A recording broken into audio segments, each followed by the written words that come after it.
예루살렘의 전경이 한눈에 들어오는 감람산 전망대입니다. 이곳에 올라 예루살렘을 내다보니 모든 성지들이 파노라마처럼 펼쳐집니다. 네, 일단요, 아무 데도 안 가시고 여길 처음 오시잖아요. 그럼 보이는 거는 경치예요. 그래서 경치를 즐길 수가 있거든요. 하지만 처음에 보면 어디가 어딘지 다 몰라요. 그래서 저는 권하는 거는 일단은 여기를 보시고, 그리고 올드시티를 한번 다 도신 후에 그 다음에 여기에 다시 한번 오셔가지고 성경 구절을 그 도심에서 들었던 성경 구절을 적어 놓으셨다가 여기에서 이제 그거를 한번 쭉 읽으시면 보면 이게 지리적으로 이렇게 입체적으로 이게 올 수가 있어요. 이해하실 수가 있습니다. 그리고 그 아래 보이는 조금 독특한 풍경. 유대인들이 격식을 갖춰 찾는 거대한 공동묘지가 눈길을 사로잡습니다. 이곳은 대체 무슨 이유로 생겨난 장소일까요? 여기는 감람산에 있는 유대인 무덤들인데요. 이렇게 보시다시피 그 유대인들은 이 감람산에 이렇게 무덤을 해놨어요. 이거는 사실 예수님 시대 때부터 여기에 이렇게 무덤을 하는 전승이 있었고요. 여기가 이제 무덤이 정말 많이 비싸요. 왜냐면 이 유대인들도 이 메시아가, 왜냐면 그 스가랴와 에스겔은 구약이잖아요. 그래서 그걸 믿는단 말이에요. 그래서 그 메시아가 여기에 초림했을 때 여기에 있는 그 이런 마른 뼈들이 다시 살아난다는 것을 믿어요. 그래서 이분들 화장을 절대 안 해요. 여기 보면 여기에는 돌들이 많이 있는데 여기 바로 앞에는 돌들이 많이 없잖아요. 돌을 얹어 놓는 것도 그런 의미예요. 저희 한국의 묘를 가면 그 풀이 많이 나 있고 없고 이거를 따라서 이제 그런 존중하는 게 있잖아요. 이거 같은 거라고 보시면 돼요. 이렇게 돌들이 많이 있는 거는 잊히지 않고 이제 이 사랑하는 사람들이 와서 그 삶을 기억하는 그런 것을 이제 돌 위에 올려놓음으로 표현을 하는 거고요. 그러니까 이분은 랍비셨어요. 이거에 의하면 이분이 그 토라를 자기의 위에 있을 만큼, 한마디로 그거를 뭐라 그러냐면 소화한다 그러잖아요. 그러니까 그거를 정말 이 소화를 했을 만큼 이 몸의 일부분일 정도로 토라를 알고 그런 탈미드 하함이셨는데, 그럼에도 불구하고 정말 겸손하고 사람들을 이렇게 존중해주는 그런 존경받는 그런 랍비였다는 것이 여기 이렇게 나와 있습니다. 예수님을 믿지 않는 유대인들이 다른 신을 바라며 값비싼 가격을 주고 자리 잡은 무덤들. 언젠간 그들이 예수님의 사랑을 헤아리고 받아들이길 바라며 기도하는 마음을 품고 발길을 옮겼습니다. 그렇게 마주한 한 교회. 여기는 겟세마네 교회고요. 베드로와 제임슨과 그 존을 데리고 여기 와서 기도했던 그곳이고요. 가룟 유다가 이제 배반을 해서 여기서 잡히셔서 가야바 대제사장의 집까지 잡혀가게 돼요. 예수님이 체포되기 전 고뇌와 기도의 밤을 보낸 곳으로 알려진 장소. 올리브유골 골짜기라는 의미의 겟셋마네의 지명을 딴 곳이기도 합니다. 이곳에선 꼭 갖춰야 하는 예의가 있는데요. 여기에서는 모자는 항상 벗어주셔야 되고요. 큰 소리로 떠들면 안 됩니다. 저희 들어가겠습니다. 여기가 입구입니다. 비잔틴 시대에 최초로 세워진 교회.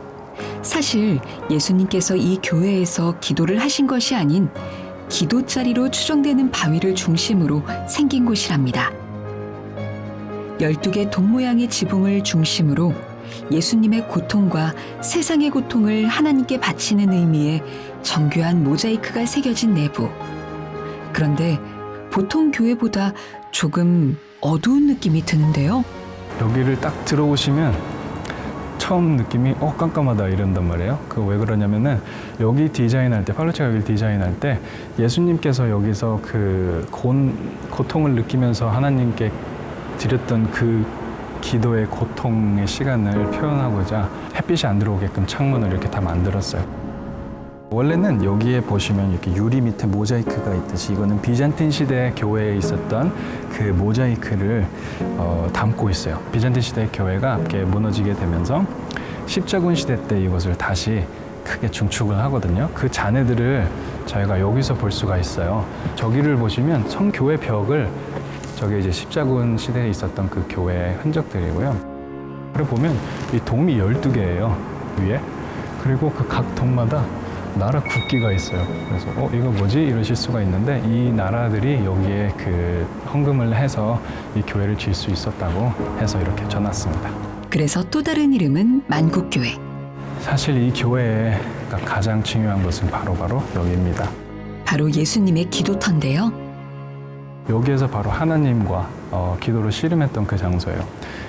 여기에서는 이제 그 예수님의 그런 두려움과 그런 인간적인 모습으로 하나님과 이제 대화를 했던 그 장소죠. 그거를 이제 마치 땀이 피처럼 흐르는 그런 성경도 그거를 그 고통을 묘사하고 싶었을 거예요. 그래서 여기서 하나님께서 원하시면, 아버지께서 원하시면 이 잔을 내게서 옮겨주세요. 하지만 그 뒤가 중요한 것 같아요. 하지만 제 뜻대로 마시고 하나님 뜻대로, 아버지 뜻대로 되기를 원합니다.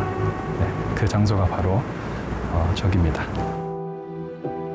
바위 위에서 눈물과 땀이 땅에 떨어질 정도로 기도하셨을 예수님이 눈앞에 보이는 듯합니다.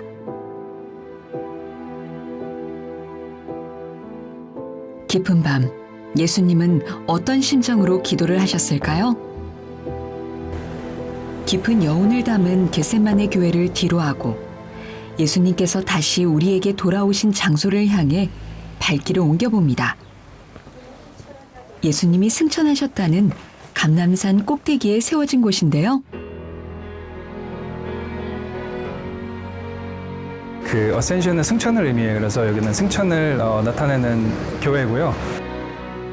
비잔틴 제국 시대, 신앙심 깊은 귀족의 봉헌으로 최초로 건립된 교회. 안으로 들어서면 예수님의 승천을 상징하기 위해 지어진 교회의 웅장함이 느껴집니다. 그때 이제 여기 밑에 보시는 예수님이 승천했다고 믿는 베드락. 예수님께서 승천하실 때 밟으셨던 발자국이 바위에 움푹 패여 있습니다. 3일 만에 부활하신 뒤 40일 후 천국으로 올라가신 곳. 원래 정중앙에 있었습니다. 근데 이제 여기에 메카를 향하는 기도 방향을 세우게 되고 또 여기 교회였던 것을 그때부터는 이제 모스크로 바꾸게 돼요. 그래서 지금은 이제 하이브리드가 됐습니다. 여기는 모스크이면서 그러면서 이제 매년 여기 와서 아직도 그 예수님의 생천을 기르는 교회 장소로 이렇게 병용으로 사용이 되고 있습니다.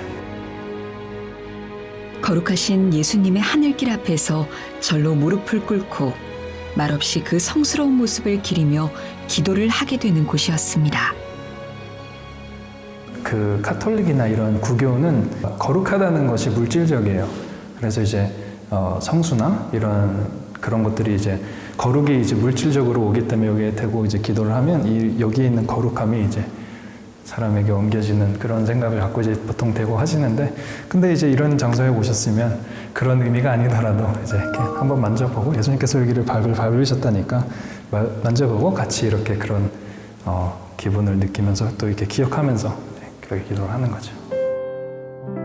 예수님의 증거가 고스란히 눈으로 보이고 피부로 전해지는 장소. 이스라엘에 온 것이 새삼 다시 느껴지는 시간이었습니다.